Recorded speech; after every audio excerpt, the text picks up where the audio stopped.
All right, hello and welcome. Today we're going to put together a really practical guide for all of you dedicated care professionals out there across the UK. Look, if you've recently nailed your level 3 qualification and you're now standing there thinking, right, what's next? Well, you've come to exactly the right place.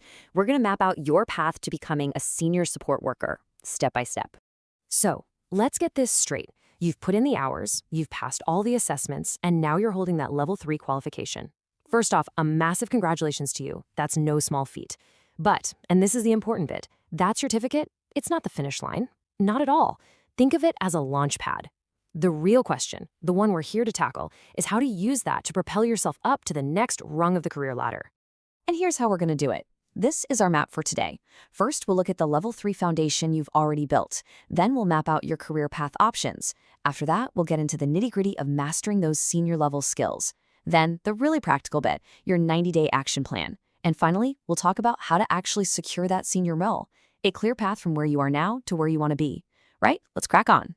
Right, Section 1. Let's be absolutely clear about this from the start. Your Level 3 qualification isn't just a bit of paper to stick in a drawer. It really is the cornerstone of your entire career from this point on. What it says, officially, is that you have the knowledge, you have the competence to work at a much higher level. And this is really the heart of it. It's a massive shift in how people, especially employers, see you. It's the difference between being seen as someone who just follows instructions and someone who understands the why behind those instructions. It tells the world that you get why good care matters, you grasp the importance of professional standards, and you're ready. You're ready to be trusted with more responsibility. And this is where the game really changes, isn't it? These are the doors that qualification unlocks. Suddenly, you're not just a member of the team. You're now in a position to be a key worker, to mentor new staff. You can actually have a hand in shaping the care plans that guide what you do every day. You become this vital, trusted link in the chain, especially when it comes to talking with families and other professionals. Okay, fantastic. So we've established your foundation is solid. Now for Section 2. We need to look at the bigger picture, to survey the landscape ahead of you, because understanding the career ladder and the different routes you can take, well, that's absolutely essential for making a smart choice about what you do next. Now, have a look at this. It lays it all out beautifully, doesn't it? For a while now, you've been living in that top row, the care assistant role. You've mastered that. But our focus is right here on that second row, senior care assistant. And just look at the difference in what helps you move up. It's not just about turning up and doing a good job anymore. Now it's about leading shifts, mentoring, and keeping absolutely top-notch records. That's the leap we're talking about. So where can you make this leap? Well, let's look at the different settings. Pathway 1 is the classic care home environment. Now, if you're the kind of person who likes structure, who thrives on routine, and really values building those long-term relationships with residents, then this could be a brilliant fit. The senior role here is laser-focused on quality. We're talking documentation, medication processes, audits, the real nuts and bolts of excellent care. Or maybe you fancy something a bit different. Pathway 2 is home care. This is a whole other world. It's all about independence, not just for the people you support, but for you too. As a senior in this setting, you're often out there on your own, making decisions. You are absolutely pivotal. Your ability to spot and manage risks, to communicate brilliantly, and just be rock-solid reliable, it's everything. Then there's Pathway 3, supported living.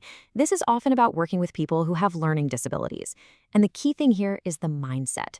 It's a subtle but massive shift from caring for someone to supporting them to live their own life. As a senior, you're much more of a coach, an enabler. It's all about person-centered planning, fighting for their choices, and being that brilliant link with their family.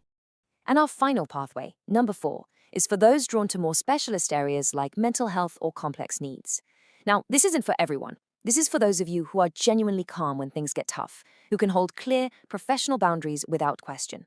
The senior roles here are very specialized. You'll be focusing on things like meticulous incident reporting, de-escalation, and forming really strong partnerships with clinical teams. Okay, so we've mapped out the territory, we've seen the different paths. Now we need to talk about the tools for the journey. Because let's be honest, your level 3 qualification gets your foot in the door, it gets you the interview, but it's the skills you can actually prove you have that will get you the job. And here they are. This is basically the checklist that every manager is ticking off in their head when they're looking to promote someone. Are you confident with safeguarding? Do you get care planning? Are your records up to scratch? And then the big ones. Can you lead a shift? Can you communicate clearly? And do you have that quality mindset, that knack for spotting a small problem before it becomes a big one? Let's zoom in on a couple of these. First up, safeguarding confidence. And I want to be really specific here. This isn't just about being aware of safeguarding. It's an active skill. It's about 3 things. 1, spotting a concern. 2, recording it clearly and factually. And 3, having the guts and the knowledge to escalate it correctly and straight away. Honestly, for a senior role, this is completely non-negotiable. And the other one I want to highlight is shift leadership. Now, please, don't confuse this with being bossy or telling people what to do. It's about being that calm, steady presence when a shift starts to go sideways. Ask yourself, can you prioritize when everything's happening at once? Can you spot a colleague who's struggling and give them the right support? Can you stay in control when something unexpected throws a spanner in the works? That is real leadership. Right. Enough theory. This next section is where the rubber really hits the road. We're going to lay out a 90-day action plan. I want you to think of this as your personal training schedule. It's designed to help you deliberately, consciously build the proof, the hard evidence that you're ready for that step up. So how does it work? It's broken into 3 30-day chunks. Month 1 is all about building trust. You're going to focus on the basics and do them brilliantly. Make your notes impeccable, volunteer to be a key worker, offer to mentor a new starter. Month 2, you dial it up. You're going to start showing leadership, volunteer to lead a handover, ask to help with an audit, and, this is a big one, ask your manager for feedback. Then, in month 3, you pull it all together. You create the evidence, you write a reflective account, you get involved in updating a risk assessment, and then you're ready. You start applying. Now, please listen to this, because it is absolutely crucial. Don't just do these things, you have to document them. Keep a little notebook or a file on your phone.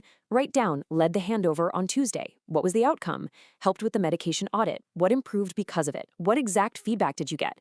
This is what turns vague experiences into powerful, concrete examples you can use on your CV. And so we come to the final hurdle, the last piece of the puzzle. You've got the knowledge from your level 3, you've been actively building your skills, you've been gathering that all-important evidence. Now the job is to package all of that up into an application and an interview that just screams senior material. Here's the golden rule for your application. Show, don't tell. It's no good just writing, I am a good leader. Anyone can write that. Instead, you need to write something like, I mentored a new colleague through their induction, which resulted in them passing their probation with excellent feedback. See the difference? One is a claim, the other is proof. Be specific, be factual, and always focus on the outcome. Okay, lean in for this one because it's a gem. I can almost guarantee you will be asked a question like this in an interview for a senior role. They want to know if you can strike that crucial balance between empowering someone and keeping them safe. Go into that interview with a brilliant, well-rehearsed example for this. It is absolutely vital. And here is your secret weapon for the interview itself. For pretty much any question they throw at you, use this 4-part structure for your answer. Tell them what you noticed, what you did about it, who you told, and what changed as a result. Using this framework, whether you're talking about safeguarding or improving quality, makes you sound calm, logical, professional. It shows them you think like a senior. So there you have it. You see, getting from your level 3 to a senior role isn't some big mystery. It's a process. It's a series of deliberate steps. You now have the map we've just gone through, and you know exactly what tools you need to build your case. So the only real question left is the one on the screen. What is the one thing, the one small step from that 90-day plan that you are going to do this week to get started? Your ascent begins today.